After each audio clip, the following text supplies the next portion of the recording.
Hello everyone, मैं world wide NDT institute से जावेद बात कर रहा हूँ। जैसे कि आप लोग वीडियोस में देखते रहते हैं और हम आपके लिए प्रॉपर गाइडेंस की वीडियो लेके आते रहते हैं। और हमारे स्टूडेंट आप जानते हैं कि यहाँ से oil and gas sector, thermal power plant, nuclear power plant, aerospace में जॉब करने के लिए भी जाते हैं।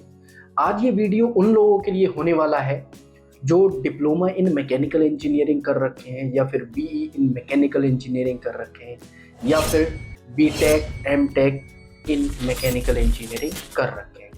लड़कों के पास में दो चीज़ों की कमी रहती है, एक गाइडेंस की और दूसरे रेफरेंस की। क्योंकि कोई भी कॉलेज उनको प्रॉपर तरीके से गाइड नहीं करता, कोई भी कॉलेज उनको रेफरेंस नहीं देता, जो कि ये ग्रोथ के लिए सबसे महत्वपूर्ण चीज़ें होती हैं किसी भी स्टूडेंट के लिए। क्योंकि लड़के जब कॉलेज में होते हैं तो वो थर्मोडायनेमिक्स में के बारे में पढ़ते हैं, फ्लूइड मैकेनिक्स के बारे में पढ़ते हैं, थ्योरी ऑफ मशीन के बारे में पढ़ते हैं, सोम के बारे में पढ़ते हैं और भी बहुत सारे सब्जेक्ट के बारे में पढ़ते हैं। जब वो इंटरव्यू के लिए किसी भी इंडस्ट्री के अंदर जाते हैं तो उनसे पूछा जाता है कि आपके पास में क्या स्किल है। उनसे थर्मोडायनेमिक्स से क्वेश्चन नहीं होता, उनसे फ्लूइड मैकेनिक्स से क्वेश्चन नहीं होता, उनसे जो क्वेश्चन किया जाता है वो स्किल के ऊपर किया जाता है। अब अगर आप मैकेनिकल इंजीनियर हैं तो आपके पास में क्या क्या स्किल होनी चाहिए, ये लड़कों को बहुत समय के बाद में समझ में आता है। जब वो इंडस्ट्री में पहुंच जाते हैं तो फिर उनको लगता है ये हमारे काम की चीज़ है, ये हमारे काम की चीज़ है। तो उसके बाद वो लड़के उस स्किल पे ध्यान देते हैं, फिर उस स्किल को सीखते हैं। सीखने का जो समय होता है जब आप फाइनल ईयर में है या फिर थर्ड ईयर में है, तब वो सीखने का समय होता है। एक्चुअल टाइम आपका वही होता है। अगर आप उस समय में सीख लेते हैं तो आप इंडस्ट्री में डायरेक्ट जॉब पे जाते हैं और अपना काम करना स्टार्ट कर देते हैं। मोस्टली लड़कों के साथ में क्या होता है कि थ्योरी के बेसिस पे वो ऑटोमोबाइल या फिर प्रोडक्शन डिपार्टमेंट में चले जाते हैं, जिसमें ग्रोथ नहीं हो पाती है। ग्रोथ क्यों नहीं हो पाती है? लड़के जाते हैं इंडस्ट्री के अंदर और जो भी सीनियर है वहाँ पे वो उनको इंस्पेक्टर की पोस्ट दे देते हैं। अब इंस्पेक्टर का जो काम रहता है ऑटोमोबाइल सेक्टर के अंदर या फिर प्रोडक्शन सेक्टर के अंदर या हम कहें कि मैन्युफैक्चरिंग के अंदर, वो क्या है? विजुअल इंस्पेक्शन का। और जो विजुअल इंस्पेक्शन का काम है वो कोई भी स्टूडेंट, अगर 10th क्लास का स्टूडेंट हम वहां पर खड़ा कर दें तो वो भी उस काम को कर सकता है। अगर उसको बता दिया जाए कि हमारे मटेरियल में ये डिफेक्ट आ रहा है, जैसे कि मान लेते हैं कोई ट्रक और उस इंस्पेक्टर को ट्रक का इंस्पेक्शन करना है, तो हम जानते हैं कि वेल्डिंग में क्या क्या डिफेक्ट आते हैं, जैसे कि क्रैक है, पोरोसिटी है, पिन होल है, अंडरकट है, स्पैटर है, इस तरीके के डिफेक्ट आते हैं। तो वो कोई भी एक स्टूडेंट जो 18 साल का है और 10वीं पास आउट है, 12वीं पास आउट है, वो भी ये काम कर सकता है और उसको उस डेजिग्नेशन पे खड़ा कर दिया जाता है, उसको अप्रेंटिस बोल के उस पर खड़ा कर दिया जाता है।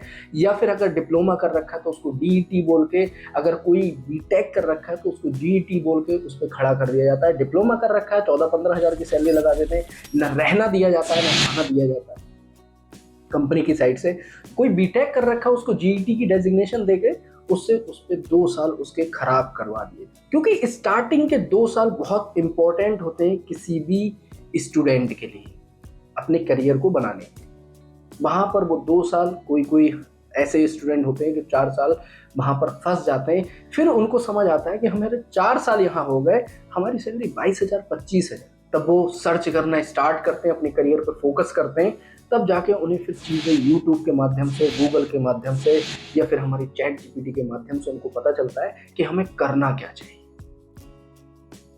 तो हम अपने टॉपिक पे वापस उसी बात पे आते हैं कि जब हम फाइनल ईयर में हैं या थर्ड ईयर में हैं तो हमें कौन कौन सी स्किल लेनी चाहिए अगर आप मैकेनिकल इंजीनियर हैं। तो बहुत सारे सर्टिफिकेशन है वो आपको लेने चाहिए, जैसे कि ऑटोकैड हो गया, आप 2D डिजाइनिंग सीखिए, 3D डिजाइनिंग सीखिए।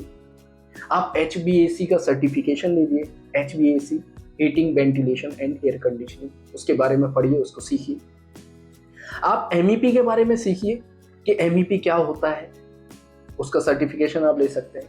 आप NDT के बारे में सीखिए, नॉन डिस्ट्रक्टिव टेस्टिंग क्या होता है। आप QA QC के बारे में सीखिए कि क्वालिटी अश्योरेंस और क्वालिटी कंट्रोल क्या होता है। फायर एंड सेफ्टी के बारे में सीखिए, इसका भी सर्टिफिकेशन आता है। जितने भी हमने नाम लिए ये आपके लिए क्या है, एक महत्वपूर्ण स्किल होती है जो आपकी इंडस्ट्री में काम आती है। बहुत सारे लड़कों का ये भी सवाल होता है कि मुझे किस सेक्टर में जाना चाहिए। गाइडेंस की जिन कैंडिडेट को कमी होती है, जिन स्टूडेंट को कमी होती है गाइडेंस की, तो मैं उन्हें ये गाइड करना चाहूँगा, अगर आप मैकेनिकल इंजीनियर हैं तो आप ऑयल एंड गैस सेक्टर में, चाहे वो रिफाइनरी प्लांट हो या आपका पाइपलाइन हो, उस सेक्टर में जाइए, आपकी ग्रोथ निश्चित होगी ही हो। आप थर्मल पावर प्लांट में जाइए, आप न्यूक्लियर पावर प्लांट में जाइए, आप एरोस्पेस में जाइए। एरोस्पेस में जितने भी हमारे उड़ने वाले जहाज होते हैं, चाहे वो हेलीकॉप्टर हो, जेट हो या प्लेन हो, ये सब हमारे एरोस्पेस में आते हैं। आप इन सेक्टर में जाइए, मैकेनिकल का वहाँ पर भी काफ़ी बड़ा रोल है। जैसे कि हमने बात की एनडीटी, नॉन डिस्ट्रक्टिव टेस्टिंग वहाँ होता है, क्यूसी इंजीनियर भी वहाँ पर होता है, आप उन सेक्टर में जाइए। यहाँ पर आपको 100% ग्रोथ मिलेगी। अब रेफरेंस की बात करें, अगर आपके पास में इतनी सारी स्किल है तो आप क्या करिए, अपने सीवी को अच्छा सा तैयार करके बहुत सारे सोशल मीडिया प्लेटफॉर्म है वहां पर अपडेट करिए।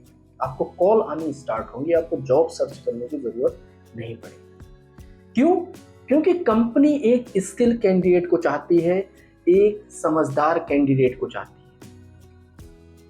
अगर आपके पास में स्किल है, नॉलेज है, तो आप बेझिझक किसी भी कैंडिडेट से बात कर सकते हैं, किसी भी क्लाइंट से बात कर सकते हैं, जो प्लांट हेड हो या सीनियर इंजीनियर हो, किसी भी डेजिग्नेशन है, क्योंकि आपको नॉलेज और स्किल एक कॉन्फिडेंस लेवल डेवलप करना है। और जबकि आपके पास में कॉन्फिडेंस होगा तो आप किसी से भी अच्छे तरीके से बात कर सकते हैं।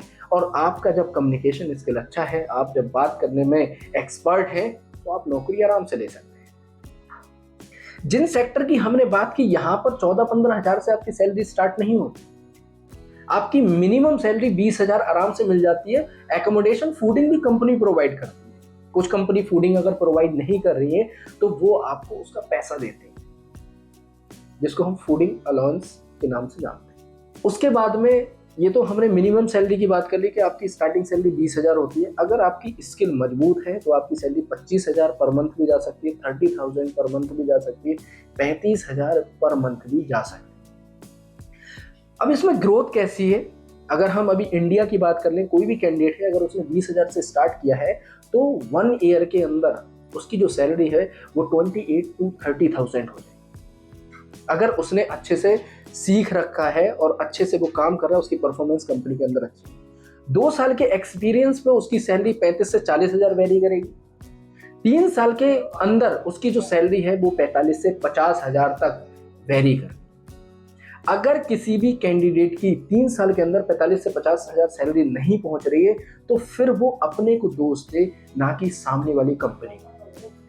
क्योंकि आपकी कहीं ना कहीं परफॉर्मेंस में प्रॉब्लम है, या फिर आपकी नॉलेज में दिक्कत है, या फिर आपकी स्किल में दिक्कत है। अपने ऊपर काम करना होता है, अपने को दोष देना होता है अगर आपको जिंदगी में आगे बढ़ना है।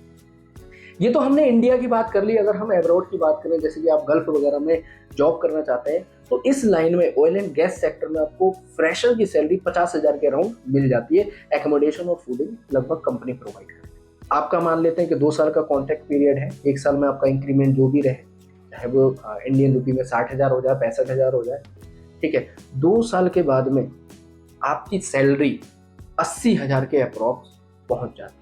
ये मिनिमम सैलरी की बात कर रहे हैं। अगर कोई स्ट्रॉन्ग कैंडिडेट है तो 1 लाख प्लस वो जा सकता है आराम से, अगर 2 साल का एक्सपीरियंस उसको अच्छे से हो गया। हमें फोकस और भी चीजों पे करना होता है। ये तो बेसिक हमारी चीजें हो गई। अगर आप ऑयल एंड गैस सेक्टर में काम कर रहे हैं तो आप एडवांस सर्टिफिकेशन की तरफ जाइए।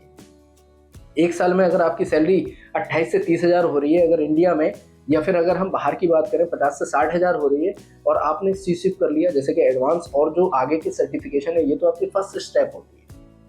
आगे की भी बहुत सारे सर्टिफिकेशन होते हैं जिनको आप कर लेते हैं तो आपको हाइक जो है वो 100% मिलती है। कहीं कहीं पर 200% भी हाइक मिलती है जो अच्छे कैंडिडेट हो।